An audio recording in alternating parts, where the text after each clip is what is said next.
Finally, this is the newly launched Realme 8 with 64 megapixel camera mode, AMOLED display, in-display fingerprint scanner, etc. In terms of spec, this seems like a huge upgrade to Realme 7, but then you have Redmi Note 10 Pro as well. So the question that has to be asked is, should you buy the Realme 8? Well, yes, it is the best phone you can get, around 15,000, for only one reason. This is Prateek from TechWiser.com, and I've been using the Realme 8 for about a week now, and without wasting any time, let's get to the review. Before we get to the review, here's a quick unboxing of what you get in the box with Realme 8. Always appreciate a nice quote right at the start. That aside, straight up you have the phone. We will get to it in a bit. Then you have 30-watt dart charger. They went from dash to warp to dart. Nice. You also get a USB Type-C to Type-A cable. And the phone.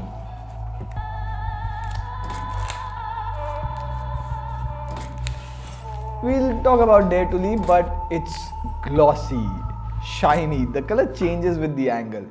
Quite a flashy bag.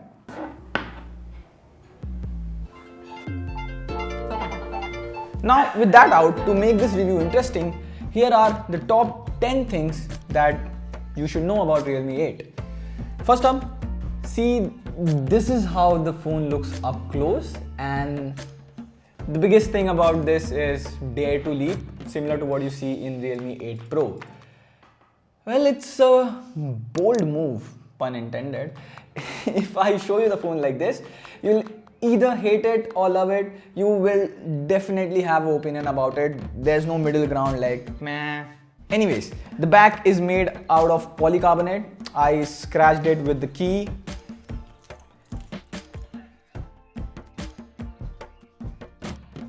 And it stays. So definitely polycarbonate, but it feels good in the hand. You would have the feeling of glass, and it feels easy to use one-handed. And talking about one-hand usage, this is a one-hand phone. That's the second thing about the device. It's slim, 7.9 mm with a 6.4-inch AMOLED display, and kudos to Realme for that. Good job. Super one-hand usage. And the display, that's the third thing about the Realme 8. The Realme 8 comes with a 60Hz AMOLED display, Full HD, which might be slightly disappointing for some people, but it's way better than an LCD. An upgrade from 90Hz LCD on Realme 7, that was pretty bad. Now, I've seen this recent trend with Realme phones like Realme 8 Pro and Realme X7. It is a 60Hz AMOLED display, but with 180Hz touch sampling rate. So what happens is, although the display refresh rate is still slow, it can accept a lot more touches in a second and feels like a really fast AMOLED display. Apple has been doing the same trick since iPhone 10. They put up a 60Hz AMOLED display with 120Hz touch sampling rate. So iPhones generally felt faster to use. Again, good job Realme. In a nutshell, I like this trend of increasing the touch sampling rate and overall display. And talking about the touch response, here's the fourth interesting thing about Realme 8. You have an in-display fingerprint sensor now. It's a huge deal in the 15,000 segment. You might already know this from Realme CEO Madhav Seth's tweet that the Realme 8 series will have an in-display fingerprint sensor. But here's the interesting part. First of all, the in-display fingerprint sensor is fast, and I noticed that the overall area for fingerprint recognition is big. But here's a weird thing: while setting up the fingerprint, I got an alert saying that this might not work with third-party screen protectors or tempered glass. So let's try that. Let's peel off the scratch guard. Okay, this is a cheap tempered glass which I got for about 50 rupees in offline market.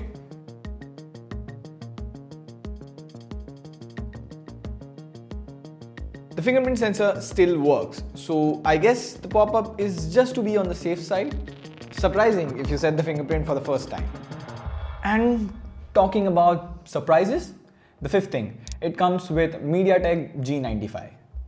It's an old 4G chipset, and Realme 7 had the same chip last year. Now, before you go crazy about this chipset decision, I'll say it's a calculated move by Realme. Qualcomm is not releasing 4G chipsets, they are busy with the 5G things, and due to shortages of supply in the processor industry, it's unlikely that you will see a new 4G chip in the first half of 2021, and mostly you will see phones in 2021 come with old Snapdragon or MediaTek processors. Hence, I would say this is a good choice. Now, Call of Duty as usual works on high graphics. You also have the option of very high graphics and maximum frame rate. The gameplay was good, and after about 30 minutes of gaming, it did get a lot warm. My favorite, Genshin Impact, ran at medium settings, which is crazy. I haven't seen a phone in this range run Genshin Impact at medium settings. But the gameplay wasn't that good, so I had to go back to low settings again. Pretty standard stuff. And talking about standard things, another thing which is becoming standard nowadays is the 64 megapixel, 108 megapixel camera mode. That's the sixth point about Realme 8, the 64 megapixel camera. Here are two camera samples. Take a wild guess, which one is 16 megapixel and which one is 64 megapixel. Comment below right now.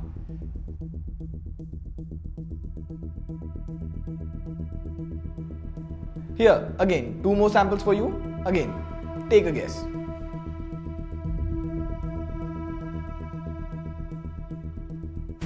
There you go. If you thought the well-balanced HDR photo is 64 megapixel mode, no, it's not. It's the overblown bad one. Simple reason, it's hard to do HDR with huge 108 megapixel and 64 megapixel camera, so there's no HDR or software processing on the 108 and 64 megapixel mode. Anyways, this 64 megapixel sensor clicks 16 megapixel photos by default, and when you open the camera, the 16 megapixel mode is the one that pops up. So suppose if you have to click the sunset or something really fast, should I click two photos to make sure I get a good high-res 64 megapixel photo as well as 16 megapixel photo?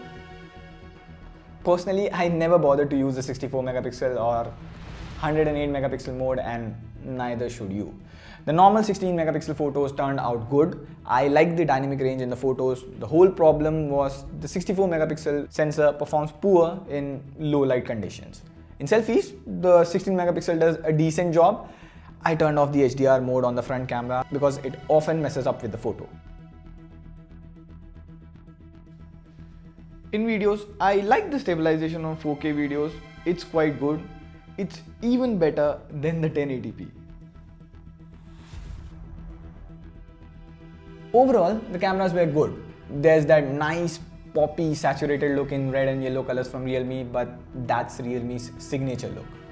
And talking about signature look, here's the 7th point, and a really cool thing about the Realme 8, the starry mode. This starry mode should have been advertised a lot more than 108 megapixel camera mode and all that. The starry mode is something Pixels had, the astrophotography mode. Now, at the time of shooting this video, we don't have starry mode on Realme 8, but you do get starry mode on Realme 8 Pro. And I was excited to check it. I got up the whole night to take these photos. Sadly, due to the cloud and pollution, I didn't get a crazy shot, but it's good. You would need a tripod and 5 minutes to take photos and about 60 minutes for a time lapse. And here's another interesting video mode. You can do dual video mode. It uses both front as well as rear camera to shoot simultaneously. Realme has worked a lot in the camera software and different modes you get. It's pretty good. But here's the surprising part and the 8th point. Realme 8 has 30 watt fast charging and not 50 watt. There you go. Anyways, it charges fast. You can push it from 0 to 100 in about 1 hour 30 minutes. It's still a good decent fast charging that you get in this price range. And I don't mind this change in charging wattage. The battery on this thing is 5000 mAh. On a normal day-to-day usage, it would easily last till bed. I got 5 to 6 hours of screen on time consistently with about 15% charging still left. And this thing charges so fast, so I hardly remember getting out of battery. But I do remember the 9th point, the Realme 8 comes with Android 11. This is the latest Realme 2.0 with no ads at all. Apart from the usual Android 11 features, I really like this handy customization in Realme 2.0. If you're in an app like Twitter, you can drag it up like this and you have the option to either put it in a split screen or pop-up window. It's a small addition, but I use it every day. Similarly, you get all the Android 11 features, and this is a more cleaner stock Android look, and I really like this from Realme. Finally, the 10th thing to know is carrier aggregation. In case you get 4G plus in your locality, the Realme 8 or the 8 Pro doesn't come with carrier aggregation. The MediaTek G95 does support carrier aggregation, but you don't get it on Realme 8. On that note, those were the 10 things to know. And finally the question, should you buy the Realme 8? Well, yes, it's a good phone, well balanced, complete phone. It has an AMOLED display, under display fingerprint sensor, etc. It's going to be priced under 15,000, so it will be 1,000, 2,000 cheaper than the Redmi Note 10 Pro. And for sure, it's not better than Redmi Note 10 Pro, but the Redmi Note 10 Pro is not available as well. I checked on Flipkart, OLX, everywhere. We are not able to buy the Redmi Note 10 Pro.